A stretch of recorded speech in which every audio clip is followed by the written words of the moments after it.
नमस्कार साथियों, मैं राजपूत सर आपके सामने एक नए टॉपिक के साथ। आज का जो हमारा टॉपिक है बहुत ही महत्वपूर्ण टॉपिक है। एक दो क्वेश्चन आपके 100% आपको मिलेंगे। कोई भी एग्ज़ाम हो, चाहे टीजीटी हो, चाहे पीजीटी हो, चाहे आपका डीएसएसबी, आरपीएससी, आपका हायर एजुकेशन, कोई भी एग्ज़ाम हो, उसमें आपको एक क्वेश्चन या दो क्वेश्चन ज़रूर मिलेंगे। तो बहुत छोटा टॉपिक है, बहुत इंपॉर्टेंट टॉपिक है। तो आज का जो हमारा टॉपिक है आपका है ट्रेनिंग लोड। क्या है हमारा? Training load. ट्रेनिंग लोड आपका टॉपिक है ट्रेनिंग भार। आज जो टॉपिक है आपका क्या है? Training load. इसको हिंदी में आपका ट्रेनिंग भार भी कहते हैं या प्रशिक्षण भार भी कहते हैं। ट्रेनिंग लोड क्या है ये पूछ सकता है आपसे, या पूछ सकता है कि ट्रेनिंग लोड के कितने भाग होते हैं ये पूछ सकता है, या component of training load. Component of training load क्या है, इसमें आपका इंटेंसिटी, डेंसिटी है, फ्रिक्वेंसी, इससे भी क्वेश्चन आपका बनता है। ठीक है, तो हम इससे बात करेंगे आपका किस टाइप क्वेश्चन बनते हैं और क्या क्या आपसे पूछा जाएगा, तो आप ध्यान समझिएगा। ठीक है, अब बात करते हैं आपका ट्रेनिंग लोड। इसकी बात करते हैं ट्रेनिंग लोड, मतलब आपका ट्रेनिंग भार क्या है। तो मैं लिखा है, देखिए आप, कि ट्रेनिंग भार के कारण मानव शरीर में शारीरिक कारकीय, शारीरिक मीन्स क्या होता है? फिजिकल, और इसमें आपका फिजियोलॉजिकल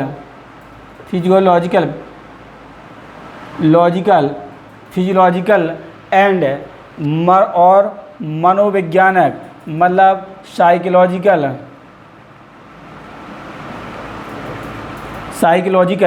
तो क्या कहा है कि ट्रेनिंग भार के कारण मानव शरीर में शारीरिक, कारकीय और मनोवैज्ञानिक परिवर्तन होते हैं।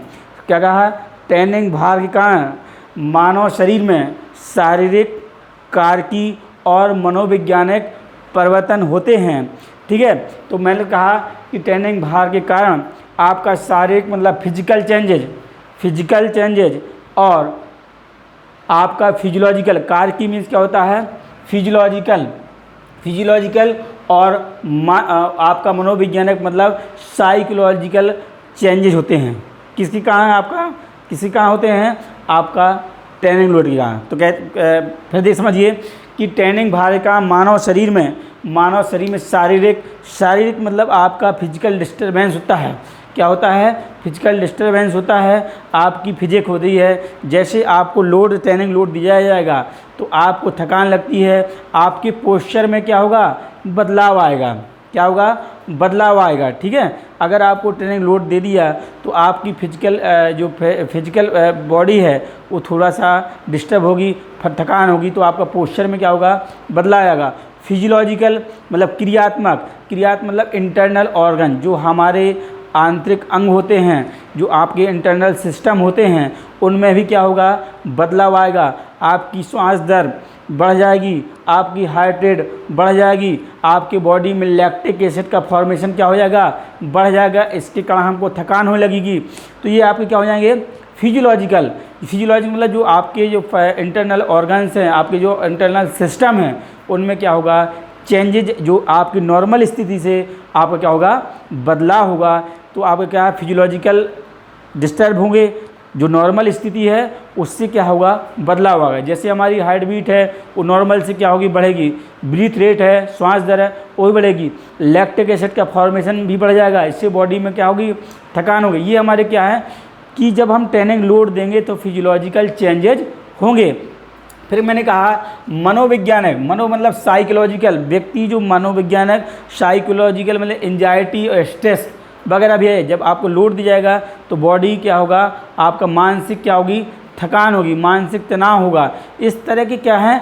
परिवर्तन होते हैं। जब आप किसी खिलाड़ी को, किसी व्यक्ति को आप ट्रेनिंग लोड देते हैं तो शारीरिक और क्रियात्मक और आपका मनोवैज्ञानिक आपके क्या होते हैं? परिवर्तन होते हैं। मनोवैज्ञानिक में क्या है, आपका स्ट्रेस होगा, आपका तनाव की प्रक्रिया होगी, मानसिक थकान पैदा होगी, ये सारे क्या हैं आपके मानसिक हैं। ठीक है, तो मैंने कहा कि ट्रेनिंग लोड के कारण मानव शरीर में शारीरिक मतलब फिजिकल और क्रियात्मक मतलब आपका कारकीय और आपका मनोवैज्ञानिक मतलब साइकोलॉजिकल क्या होते हैं, परिवर्तन होते हैं। किसके कारण, आपके ट्रेनिंग लोड के कारण।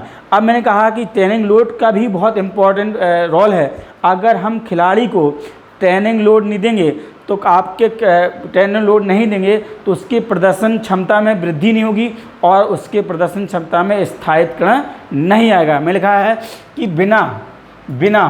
बिना ट्रेनिंग भार के खिलाड़ी की प्रदर्शन क्षमता में वृद्धि और प्रदर्शन का स्थायीकरण आपका संभव नहीं है। अगर हम किसी खिलाड़ी को आपका ट्रेनिंग लोड नहीं देंगे तो उसकी प्रदर्शन क्षमता में वृद्धि नहीं होगी और प्लस उसके प्रदर्शन क्षमता में स्थायीकरण नहीं आएगा। इसलिए हमें ट्रेनिंग लोड देना बहुत ज़रूरी है। अगर खिलाड़ी की प्रदर्शन क्षमता, खिलाड़ी की परफॉर्मेंस को इन्हेंस करना चाहते हैं, खिलाड़ी के परफॉर्मेंस को बढ़ाना चाहते हैं तो आपको ट्रेनिंग लोड देना बहुत ज़रूरी है। तभी आपके खिलाड़ी में प्रदर्शन की क्षमता बढ़ेगी और उसके प्रदर्शन में स्थायीकरण आएगा। अगर नहीं देंगे तो आप हो सकता परफॉर्मेंस एक दिन रहे फिर हम वापस आ जाएँ। तो प्रदर्शन को स्थायीकरण के लिए, प्रदर्शन को बनाए रखने के लिए आपको ट्रेनिंग लोड का देना कंपलसरी है, बहुत ज़रूरी है। ठीक है, तो आपको लगभग समझ में आया होगा। अब देखिए मैं लिखा है कि इंग्लिश में लिख लिए लोड ऑलवेज कॉज, वही इंग्लिश का हिंदी का कर दे रहा हूँ। ये आपको हिंदी में लिखा हुआ है, ये आपको इंग्लिश में। Load always cause physical and physique change और डिस्टर्ब। आपका लोड क्या है physical load always cause physical and physique change और डिस्टर्ब। आपके लोड के कारण आपकी फिजिकल मतलब शारीरिक और आपकी फिजिक क्या हो जाती है, डिस्टर्ब हो जाती है, मतलब परिवर्तन हो जाती है, डिस्टर्बेंस हो जाती है, चेंज हो जाती है। नॉर्मल स्थिति से कुछ बदलाव आ जाते हैं कुछ समय के लिए।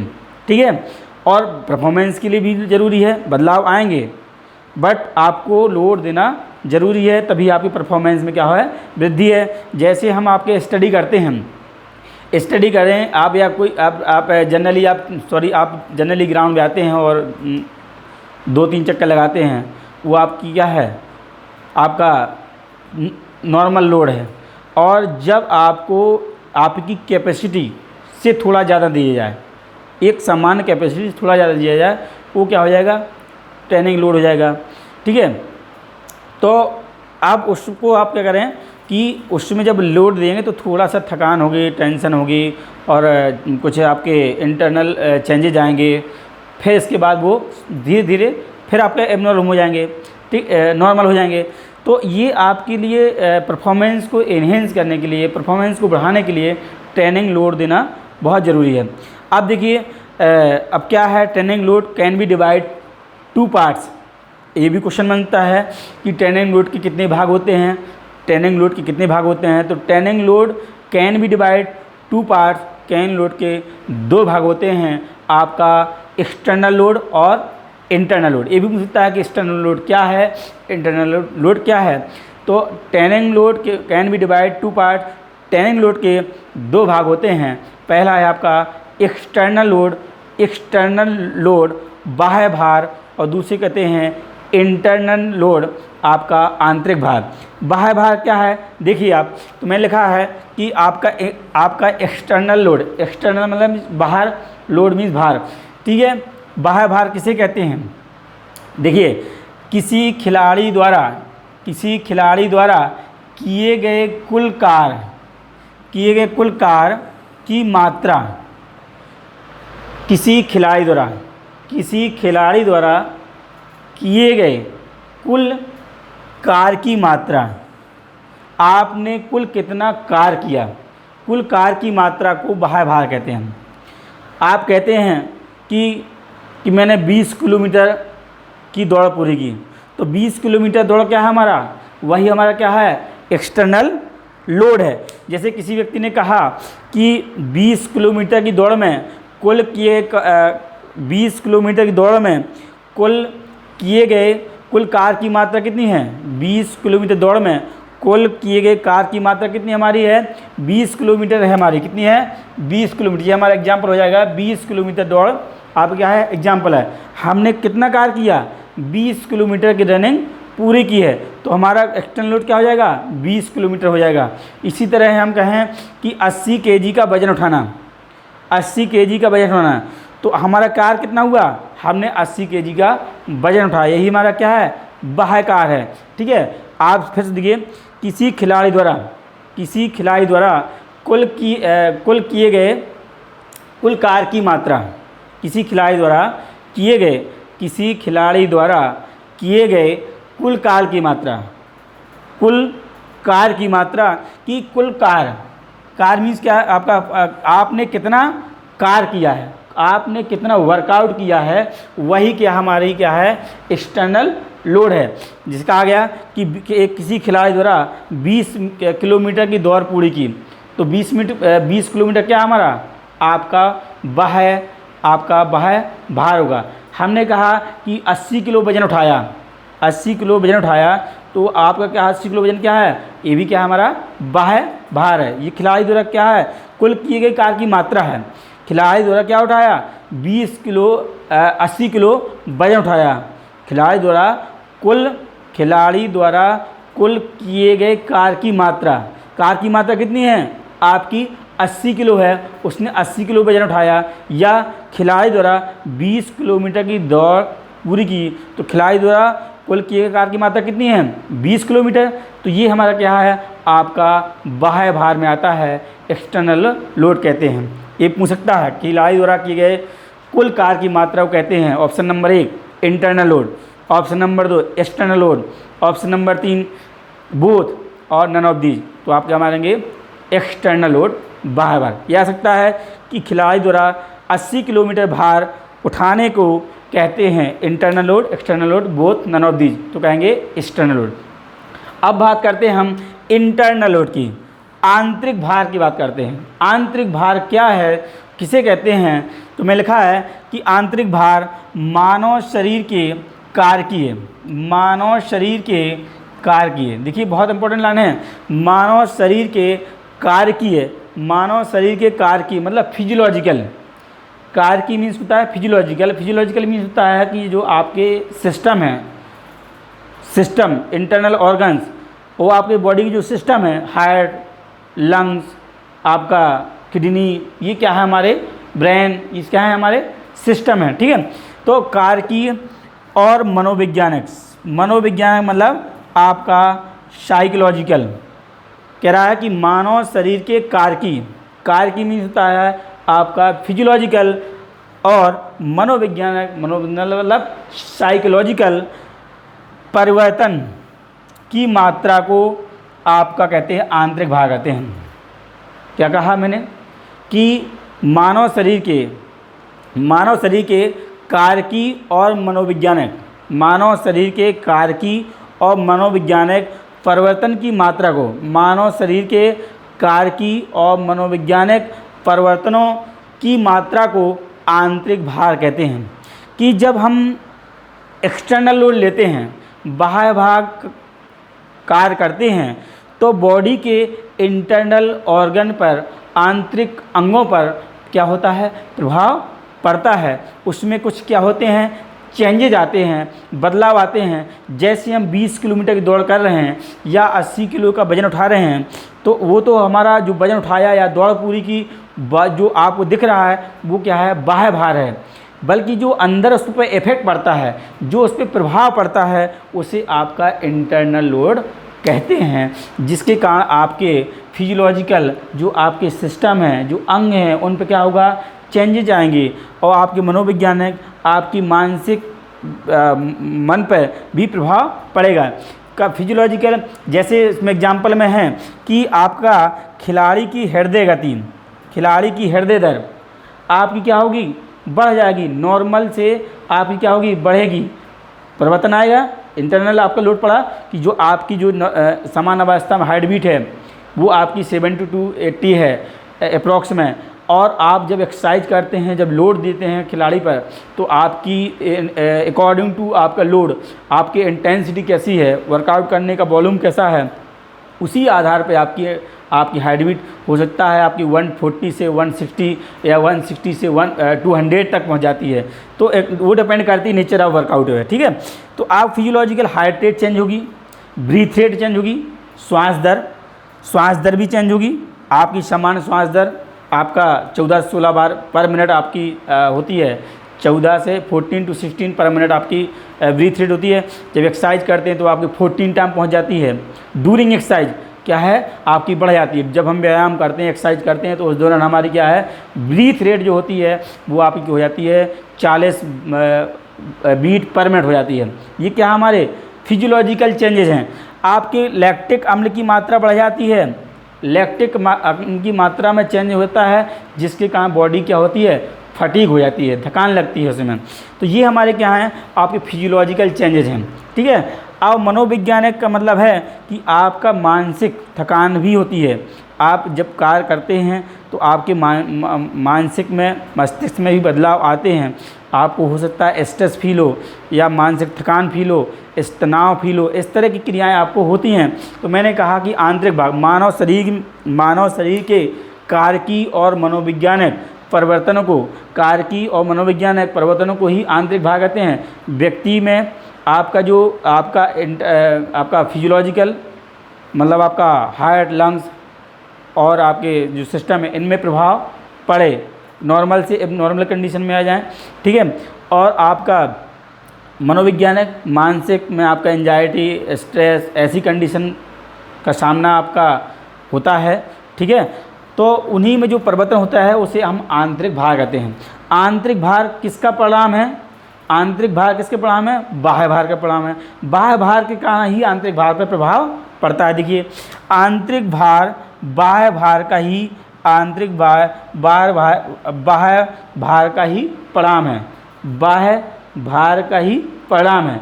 जब हम बाह्य एक्सटर्नल लोड लेंगे तो इफेक्ट किस पड़ेगा, इंटरनल लोड पड़ेगा, जिसके कारण खिलाड़ी के अंगों, आंतरिक अंगों, इंटरनल अंगों पर प्रभाव पड़ता है। मैंने बता ही दिया आपको कि आपके हार्ट, लंग्स, आपके जो सिस्टम है उन पर सीधे आपका प्रभाव पड़ेगा, ठीक है। अब इसी को कहते हैं, एक लाइन और लिखी मैंने, इंपॉर्टेंट लाइन है ये वाली, इसको देखिएगा नीचे वाली लाइन को। मैं लिखा है कि the degree of load is also called internal load. The degree of load is also called internal load. Degree of load is also called internal load, मतलब डिग्री ऑफ लोड को इंटरनल लोड के नाम से भी जाना जाता है। तो ये आप याद कर लीजिएगा, समझ में आया होगा। अब हम बात करते हैं कि आपका कंपोनेंट ऑफ टेनिंग लोड की। अब हम बात करते हैं कंपोनेंट ऑफ टेनिंग लोड की। चलिए बात करते हैं कंपोनेंट ऑफ टेनिंग लोड की। किसकी बात करते हैं, component of tending load. Tending भार के घटक बहुत इंपॉर्टेंट है, आपको क्वेश्चन इससे बहुत सारे आते हैं और हमेशा विद्यार्थी इसको गलत करते हैं। आपको गलत नहीं करना है, आप मैं जो बताऊं उसको ध्यान से पूरा सुनिएगा, ठीक है। कंपोनेंट ऑफ टेनिंग लोड, मैं लिखा है component of tending load, tending भार के घटक। पहले पूछेगा टेनिंग भार के घटक कितने होते हैं, तो टेनिंग भार के आप घटक होते हैं, आपके दो मेन पार्ट होते हैं, टू मेन पार्ट होते हैं। एक होता है लोड इंटेंसिटी और दूसरा होता है लोड वॉल्यूम होता है, ठीक है। पहला हमारा है लोड इंटेंसिटी, पहला हमारा ये आपका हो जाएगा पहला, ये आपका दूसरा हो जाएगा, ठीक है। आपका हो जाएगा लोड इंटेंसिटी और लोड वॉल्यूम, दो मेन पार्ट हैं उसके। आप टेनिंग ऑफ कंपोनेंट लोड के, आपके कंपोनेंट ऑफ टेनिंग लोड के दो मेन पार्ट हैं, आपका लोड इंटेंसिटी और लोड वॉल्यूम। ये क्वेश्चन बनता है कि कितने भाग हैं, तो आपका दे दिया ऑप्शन नंबर 1 आपका load intensity, option number 2 load volume और बोथ नन ऑफ दीज, तो आप बोथ लगाएंगे। अब क्वेश्चन बन सकता है कि लोड इंटेंसिटी क्या है, लोड वॉल्यूम क्या है और कौन किसके विरोधी होते हैं, ठीक है। ये भी आपका आरपीएससी में और हायर एजुकेशन में और एमपी स्पोर्ट ऑफिसर में आया था कि आपका लोड इंटेंसिटी के व्युत्क्रमानुपाती या इनवर्सली प्रोपोर्शनली होता है, कि आपका लोड इंटेंसिटी के उल्टे होता है या वितरण का अनुपाती या इनवर्सली प्रोपोर्शनली होता है। तो आपका लोड इंटेंसिटी आपका लोड वॉल्यूम के विपरीत होगा। अब देखिए क्या है, समझिए पहले ध्यान से, फिर देखिए। अब मैंने लिखा लोड इंटेंसिटी और लोड वॉल्यूम। पहले जाने कि लोड इंटेंसिटी है क्या, लोड इंटेंसिटी है क्या उसको आप जान लीजिए। लोड इंटेंसिटी से तात्पर्य हमारा ये है कि किसी खिलाड़ी द्वारा किए गए कार्य की मात्रा, किसी खिलाड़ी द्वारा, मैं कह रहा ध्यान सुनिए, किसी खिलाड़ी द्वारा किए गए कार्य की मात्रा, किसी खिलाड़ी द्वारा किए गए कार्य की मात्रा को भार तीव्रता कहते हैं। जो खिलाड़ी द्वारा कार्य किया जा रहा है उसकी मात्रा, ठीक है। जैसे कोई खिलाड़ी है 100 मीटर की दौड़ दौड़ रहा है तो उसको मेजर करते हैं मीटर प्रति सेकंड में, ठीक है। और अगर किसी खिलाड़ी को किलोमीटर में दौड़ रहा है उसको मेजर करते हैं आपका किसमें, हावर में, किलोमीटर पर हावर। ये भी क्वेश्चन पूछा गया था, दिल्ली में आया था DSSB में कि मीटर प्रति सेकंड, किलोमीटर पर हावर। तो जो हम कार्य कर रहे हैं वो किस तीव्र गति से कर रहे हैं, उसकी कार्य करने की मात्रा क्या है, मीटर प्रति सेकंड, किलोमीटर पर हावर। तो जो कार्य करने की जो तीव्रता है, इंटेंसिटी मतलब तीव्रता, वो क्या है, ठीक है, उसे बोलते हैं आपका लोड इंटेंसिटी। अब देखिए लोड वॉल्यूम। लोड वॉल्यूम मतलब भार आयतन। लोड वॉल्यूम मतलब भार आयतन। एक प्रशिक्षण काल में किए गए कार्य की मात्रा, एक प्रशिक्षण काल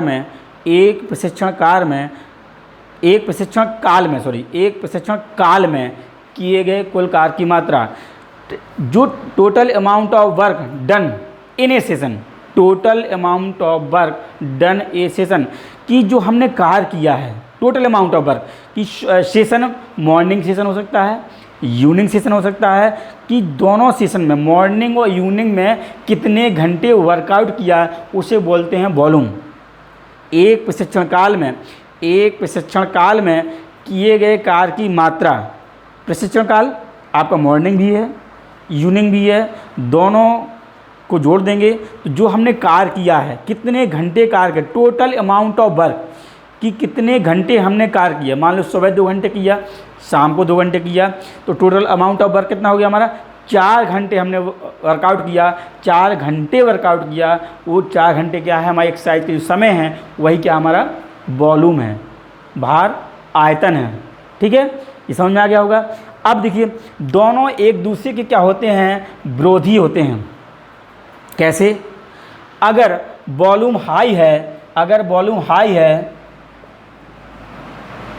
तो इंटेंसिटी क्या होगी, लो होगी। वॉल्यूम हाई है तो इंटेंसिटी क्या होगी, लो होगी। अगर वॉल्यूम हाई कर दिया हमने तो इंटेंसिटी क्या हो जाएगी, लो हो जाएगी। वॉल्यूम हाई मतलब आपका कार्य का समय ज़्यादा है, आप लंबे समय तक कार्य कर रहे हैं, आप देर तक काम कर रहे हैं, आपका कार्य करने का समय बहुत देर है, लंबे समय तक है। अगर कार्य की मात्रा ज़्यादा है तो क्या हो जाएगी, आपका हो जाएगा वॉल्यूम क्या है, ज़्यादा है, तो कार्य करने की जो तीव्रता होगी वो क्या होगी, लो होगी। जैसे हम कहें कि एक खिलाड़ी को मैराथन दौड़नी है, मैराथन दौड़ेंगे तो आपके 42.195 किलोमीटर दौड़ेंगे, तो क्या हम फुल स्पीड से दौड़ेंगे, नहीं, हम धीरे धीरे दौड़ेंगे। तो धीरे धीरे मतलब आपका दौड़ने का तरीका आपका क्या होगा, लो होगा, इंटेंस कार्य करने का तरीका क्या होगा, वो लो होगा। तो आपका वॉल्यूम ज़्यादा है, कार्य की मात्रा ज़्यादा है, लंबे समय तक कार्य चलने वाला है, तो हम कार्य को धीमे धीमे करेंगे। लंबे समय तक चलने वाला कार्य है तो हम धीमे धीमे कार्य करेंगे।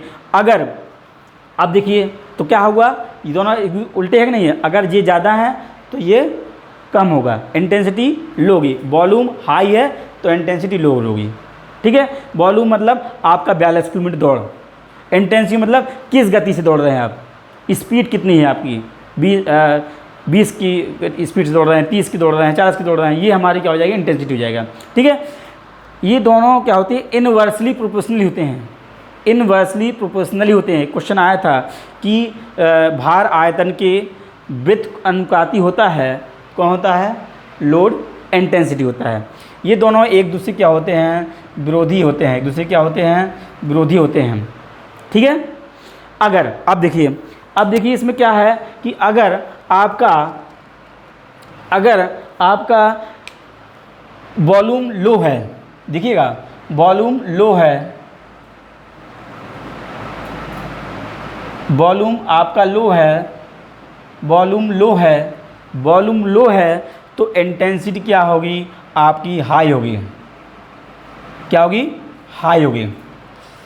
अगर वॉल्यूम लो है, वॉल्यूम की कुल किए गए कार्य की मात्रा कि हमने कुल कितना कार्य किया, 1 घंटे 2 घंटे 10 मिनट 20 मिनट, अगर कार्य की मात्रा ज़्यादा होगी तो इंटेंसिटी क्या होगी? लो होगी। अगर काम हमारा कम होगा, अगर आपका लोड वॉल्यूम कम होगा, यही आपका लोड वॉल्यूम मान लीजिए आपका 100 मीटर है, कितना है? 100 मीटर है, ठीक है। तो आपकी इंटेंसिटी क्या होगी? हाई होगी। क्या होगी? अगर आपका 100 है, अगर आपका 100 मीटर है, ये आपका 100 मीटर वॉल्यूम है, 100 मीटर वॉल्यूम है तो इंटेंसिटी क्या होगी? हाई होगी। अगर यही आपका वॉल्यूम हाई है, यही 42.195 किलोमीटर है, तो आपकी इंटेंसिटी क्या होगी? लो होगी। क्या होगी? लो होगी। 100 मीटर दौड़ना है तो खिलाड़ी जो होगा, व्यक्ति होगा, वो तीव्र गति के साथ दौड़ेगा, फुल इंटेंसिटी दौड़ेगा। तो इंटेंसिटी क्या होगी हमारी? आपका अगर वॉल्यूम 100 मीटर है, 100 मीटर दौड़ है, तो आपका इंटेंसिटी क्या होगी? आपकी हाई होगी। अगर वॉल्यूम आपका हाई है तो इंटेंसिटी क्या होगी? लो होगी। आपका 42 किलोमीटर है तो आप धीरे दौड़ेंगे, अगर 100 मीटर है तो आप तीव्र गति से दौड़ेंगे। ये आपका तो एक दूसरे क्या है? विरोधी हैं, व्युत्क्रमानुपाती हैं, आपका इन्वर्सली प्रोपोर्शनली हैं। तो ये ध्यान रखिए, क्वेश्चन पूछा गया है। अब देखिए, अब ये बनता क्वेश्चन कि आपका कि load intensity can be divide 2 parts. Load intensity को 2 भागों में बांटा गया है। आपका 2 भागों में बांटा गया है कि आपका गति तीव्रता मतलब मूवमेंट ऑफ इंटेंसिटी और load density. Movement of intensity और लोड डेंसिटी 2 भागों में बांटा गया है। मूवमेंट ऑफ इंटेंसिटी और लोड डेंसिटी, गति तीव्रता और भार घनत्व। ये पूछता है कि गति तीव्रता और भार घनत्व किसके भाग हैं? किसके भाग हैं? लोड इंटेंसिटी के। पूछ सकता है कि गति तीव्रता, मूवमेंट ऑफ इंटेंसिटी और लोड डेंसिटी किसके भाग हैं? आपका लोड इंटेंसिटी के भाग हैं। अब देखिए कि आपका मूवमेंट ऑफ इंटेंसिटी क्या है? गति तीव्रता किसे कहते हैं? गति तीव्रता किसे कहते हैं? गति या बल जिसके साथ कार्य किया जाता है। गति या बल जिसके साथ कार्य किया जाता है, मतलब आप किस बल से या किस स्पीड से आप कार्य कर रहे हैं, उसे बोलते हैं मूवमेंट ऑफ इंटेंसिटी, ठीक है। अब है इसी का भार घनत्व। ये बहुत इंपॉर्टेंट है, वेरी इंपॉर्टेंट, समझ लीजिए, इससे बहुत क्वेश्चन बनता है, वेरी इंपॉर्टेंट समझ लीजिए। लोड डेंसिटी, भार घनत्व किसे कहते हैं? तो इसका मतलब है time gap between 2 repetition. Time gap between 2 repetition, इसका मतलब है टाइम गैप बिटवीन 2 रेपिटेशन, भार घनत्व 2 अभ्यासों के बीच क्षतिपूर्ति काल की मात्रा को आपका बोलते हैं, आपका लोड डेंसिटी बोलते हैं। कि 2 क्षतिपूर्ति काल, इसका मतलब है 2 अभ्यास, हमने एक अभ्यास किया और फिर दूसरा अभ्यास किया। हम 100 मीटर दौड़े, हम इसका मतलब है कि 100 मीटर रनिंग किए और फिर 100 मीटर रनिंग करेंगे। इसके बीच में इसके बीच में जो गैप है, एक 100 मीटर दौड़े, फिर दोबारा 100 मीटर दौड़ेंगे, दूसरा रेपिटेशन लगाएंगे, ये दौड़ेंगे, तो इसके बीच में कुछ गैप मिलेगा हमको, कुछ गैप मिलेगा नहीं मिलेगा? ये हम तुरंत दौड़ने लगेंगे, पहले 100 मीटर दौड़ के आएंगे, कुछ रिकवरी होगी, रेस्ट होगा, वही हमारा क्या हो जाता है? यही आपका क्या है? लोड डेंसिटी है। क्या है? Load density. Time gap between 2 repetition, एक पुनरावृत्ति और दूसरे पुनरावृत्ति के बीच में जो गैप होता है उसे बोलते हैं आपका लोड डेंसिटी कहते हैं, भार घनत्व कहते हैं, ठीक है।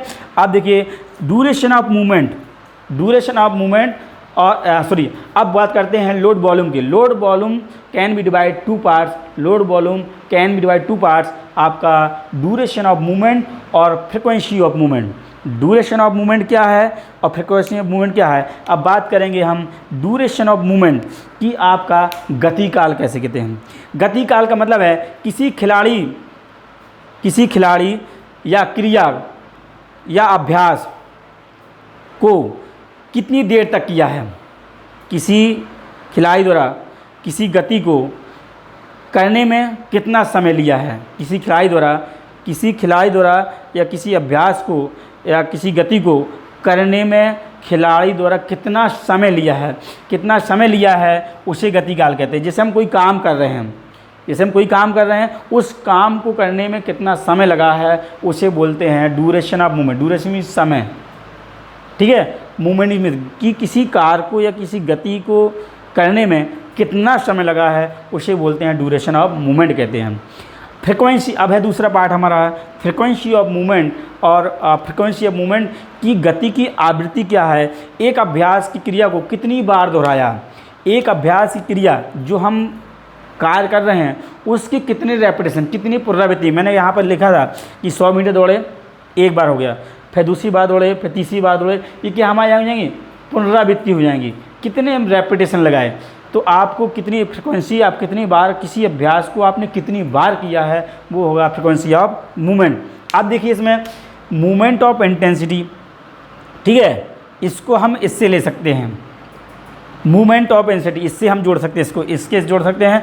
मूवमेंट ऑफ इंटेंसिटी, अगर गति काल ज़्यादा होगा तो इंटेंसिटी लो होगी। लो डेंसिटी, एक फ्रिक्वेंसी, एक अभ्यास से दूसरे अभ्यास के बीच में जो समय होता है उसे बोलते हैं आपका लो डेंसिटी। अब इसको थोड़ा और दूसरे तरीके से समझाता हूँ, ठीक है। अब मैं इसको दूसरे तरीके से समझाता हूँ, आप हमारे साथ बने रहिएगा, ठीक है। कंपोनेंट ऑफ ट्रेनिंग लोड में बात कर रहे थे हम, तो ट्रेनिंग लोड के जो घटक बताए थे, मैंने बताया था कि लोड इंटेंसिटी और लोड वॉल्यूम, ठीक है। तो हम पहले लोड इंटेंसिटी की और अच्छे से समझ लेते हैं, क्योंकि आप लोग कहते हैं कि सर नोट्स लिखवा दीजिए। अब कितने बार आपको समझाने का प्रयास कर रहा हूँ और आपको सब सारी चीज़ें लिखी मिल जाएंगी, ठीक है। तो इसमें अब क्या नोट्स प्रोवाइड करने की ज़रूरत है, आप लोग कहेंगे तो आपको नोट्स भी दिया जाएगा, परेशान मत होइएगा, ठीक है। बट कोशिश करिए कि समझने का प्रयास करिए। तो लोड इंटेंसिटी मतलब भार तीव्रता। मैं लिखा है किसी खिलाड़ी द्वारा किए गए कार्य की मात्रा, किसी खिलाड़ी द्वारा किए कार्य की मात्रा को भार तीव्रता कहते हैं। किसी खिलाड़ी द्वारा किए गए कार्य की मात्रा कि आप जो कार्य कर रहे हैं किस मात्रा से कर रहे हैं, कितनी तीव्र गति से कर रहे हैं। किसी खिलाड़ी द्वारा किए गए कार्य की मात्रा को भार तीव्रता कहते हैं, कि जो हम कार्य कर रहे हैं वो किस तीव्र गति से कर रहे हैं, ठीक है। तो मात्रा को भार तीव्रता कहते हैं। इस किए गए कार्य की मात्रा का संबंध समय से होता है। इस किए गए कार्य की मात्रा का जो संबंध है, रिलेशनशिप है, वो आप किससे है, टाइम से है, ठीक है। जिसकी मापन इकाई मीटर प्रति सेकंड और किलोमीटर पर घंटा होती है। कि हम 100 मीटर दौड़ रहे हैं तो कितनी तीव्र गति से दौड़ रहे हैं, कितनी मात्रा से दौड़ रहे हैं, तो कहेंगे आप कितनी इंटेंसिटी है, 100% इंटेंसिटी है कि 90% इंटेंसिटी है, कितनी तीव्रता से दौड़ रहे हैं। किलोमीटर है पर घंटा है कि आप मान लो 42 किलोमीटर दौड़ना है तो उस समय जो इंटेंसिटी रहेगी क्या रहेगी, वो आपको लो है कि हाई है ये देखना है, ठीक है। ये आपका है लोड इंटेंसिटी, ठीक है। तो load intensity is the degree of effort, load intensity is the degree of effort made by the sport person while doing exercise. कह रहा है कि load intensity is the degree of effort, जो आपका कार्य करने की जो एफर्ट है वो क्या है कि एफर्ट मेड बाय स्पोर्टमैन, ठीक है, डूइंग एक्सरसाइज। जब एक्सरसाइज आपका खिलाड़ी कोई एक्सरसाइज करता है तो जो उसने एफर्ट लगाया है वो कितने प्रतिशत लगाया है, कितने प्रतिशत आपने उसमें जो ताकत लगाई है, कार्य करने की जो आपकी क्षमता थी वो आपकी मान लो 100% है, उसमें आपने कितने % यूज किया, तो हो जाएगी आपका लोड इंटेंसिटी। ठीक है। लोड इंटेंसिटी को दो भागों में बांटा गया है, आपका गति तीव्रता और भार घनत्व, मूवमेंट ऑफ इंटेंसिटी और लोड डेंसिटी। दो भाग हैं आपके, मूवमेंट ऑफ इंटेंसिटी और लोड डेंसिटी। किसके भाग हैं आपका? लोड इंटेंसिटी के। अब आपका मूवमेंट ऑफ इंटेंसिटी है क्या, मतलब गति तीव्रता कैसे कहते हैं? देखिए, यह गति या बल है जिसके साथ कार्य किया जाता है। यह गति या बल है जिसके साथ कार्य किया जाता है कि आप जो गति कर रहे हैं वो किस रूप में कर रहे हैं, किस प्रकार की गति कर रहे हैं, किस प्रकार बल लगा रहे हैं, कितना बल लगा रहे हैं, वो हो जाएगा आपका गति तीव्रता। अब सबसे ज़्यादा इम्पोर्टेंट ये है, ये पूछा जाता है, देखिए, तो इस पर हम देखिए फोकस करते हैं। मेरी थोड़ा आदत है कि जो इम्पोर्टेंट होता है मैं उस पर ज़्यादा जोर देता हूँ, ठीक है। तो भार घनत्व ये बहुत पूछा गया है। तो लिखा है कि दो अभ्यासों के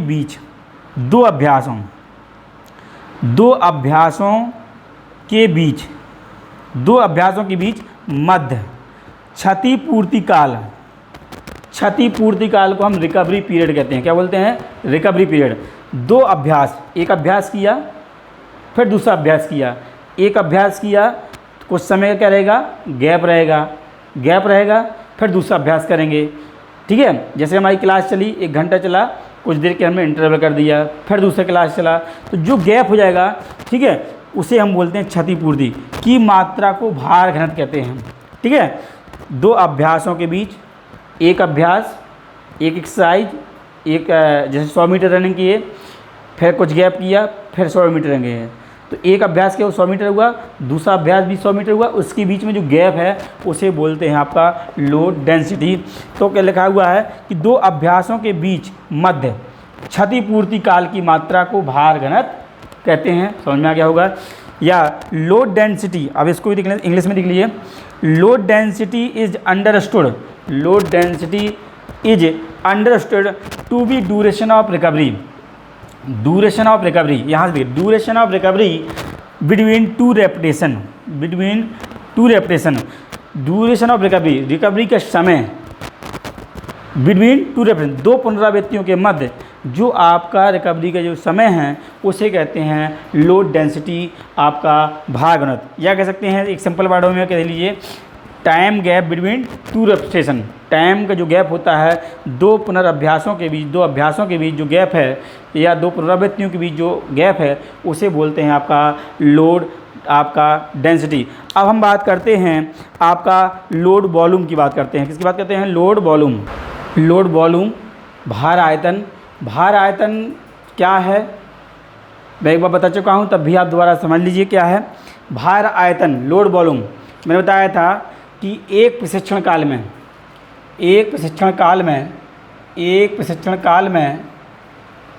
किए गए कार्य की कुल मात्रा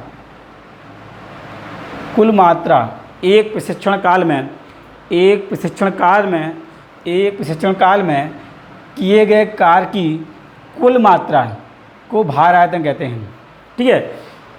टोटल अमाउंट ऑफ वर्क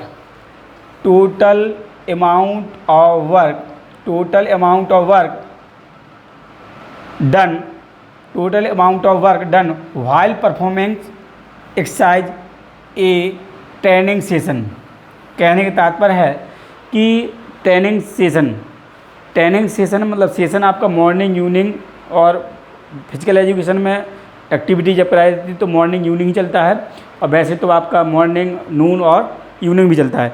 तो जो ट्रेनिंग सेशन है, एक दिन में हमने कुल कितना कार्य किया, कुल कार्य की मात्रा क्या है, कुल कार्य की जो मात्रा है, कह रहा है total amount of work done while performing exercise in A training session में सुबह शाम में हमने कुल कितना कार्य किया, कुल कार्य की मात्रा कितनी है, टोटल कार्य को जोड़ देंगे और उसी कहेंगे हम आपका भार आयतन, लोड वॉल्यूम कहते हैं। टोटल अमाउंट ऑफ वर्क, हमने कितने घंटे पढ़ाई की, कितने घंटे हमने फिजिकल एक्टिविटी वर्कआउट किया, वही हमारा क्या है, लोड वॉल्यूम है, ठीक है। इसे हम मिनट में हो सकता है, सेकंड में हो सकता है, घंटे में हो सकता है, आपने कितनी देर काम किया है, वही आपका क्या है, आपका लोड वॉल्यूम है। अब देखिए load volume can be divide two parts, आपका गति काल और गति आवृत्ति, या गति काल को हम ड्यूरेशन ऑफ मूवमेंट्स कहते हैं और गति आवृत्ति को फ्रिक्वेंसी ऑफ मूवमेंट कहते हैं। अब गति काल क्या है? काल मतलब समय। अब कह रहा है, देखिए इसको, खिलाड़ी द्वारा गति काल मतलब ड्यूरेशन ऑफ मूवमेंट, गति काल मतलब ड्यूरेशन ऑफ मूवमेंट। ठीक है, खिलाड़ी द्वारा किसी क्रिया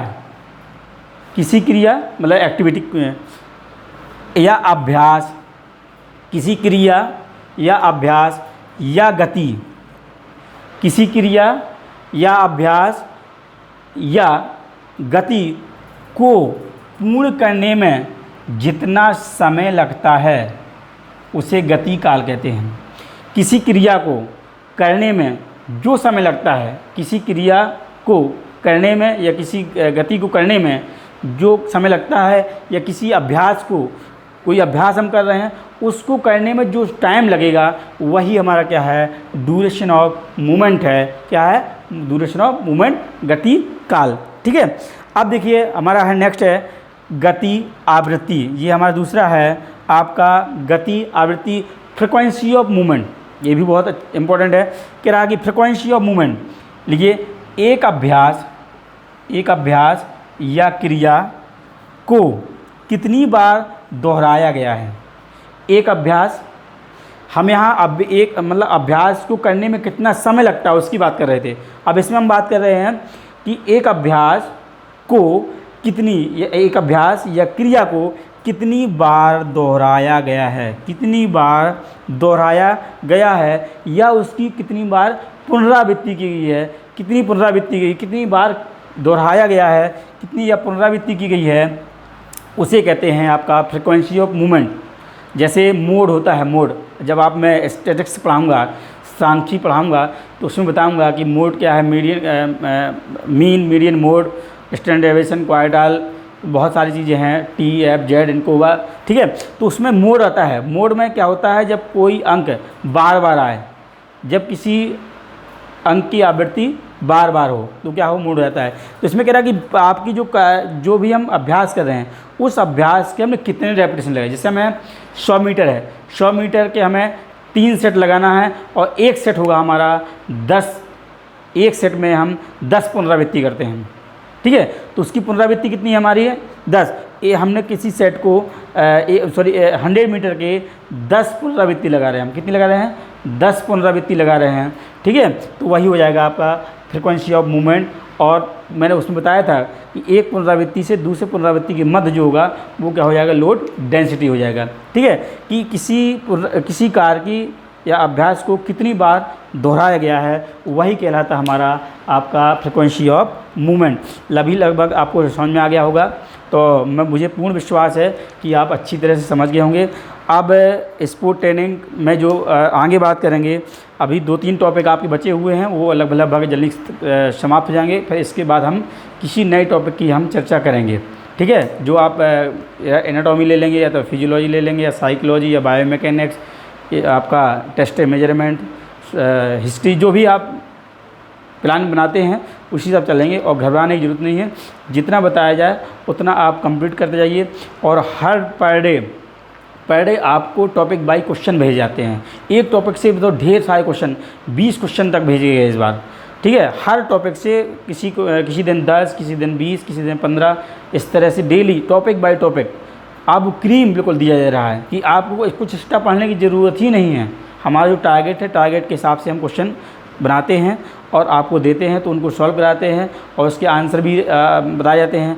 तो उन क्वेश्चनों को आप डेली, रोज़ का रोज़ आप अपने नोटबुक में नोट करते जाइए और उन क्वेश्चनों को दिमाग में सेट करते जाइए कि आपको कहीं भी क्वेश्चन, किसी प्रकार क्वेश्चन आए तो उसको आप हर सिचुएशन को हैंडल कर सकें। ठीक है, तो मुझे पूर्ण विश्वास है कि आपका स्पोर्ट ट्रेनिंग काफ़ी हद तक समझ में आ गया होगा कि कम से कम जो भी 8-10 क्वेश्चन आए वो कहीं आपकी कब्जे में रहें, कहीं जाए ना। ठीक है, आपको सिलेक्शन के लिए कुछ ऐसे टॉपिक हैं जैसे स्पोर्ट ट्रेनिंग हुआ, टेस्ट एंड मेजरमेंट हुआ, बायोमैकेनिक्स किनेसियोलॉजी, ऐसे टॉपिक हम कवर कर लेंगे। कॉमन टॉपिक सभी को आते हैं। सिलेक्शन के लिए हमें कुछ एक्स्ट्रा पढ़ना पड़ेगा, और क्या पढ़ना है मैं आपको बताऊंगा। ठीक है, आप आपको क्या पढ़ना है, क्या छोड़ना है, वो मैं बताऊंगा आपको। तो आप मेरे साथ बने रहिए, मैं 100% आपको सिलेक्शन दिलाऊंगा, ये मेरा दावा है। थैंक यू सो मच और सभी का आभार। Thank you.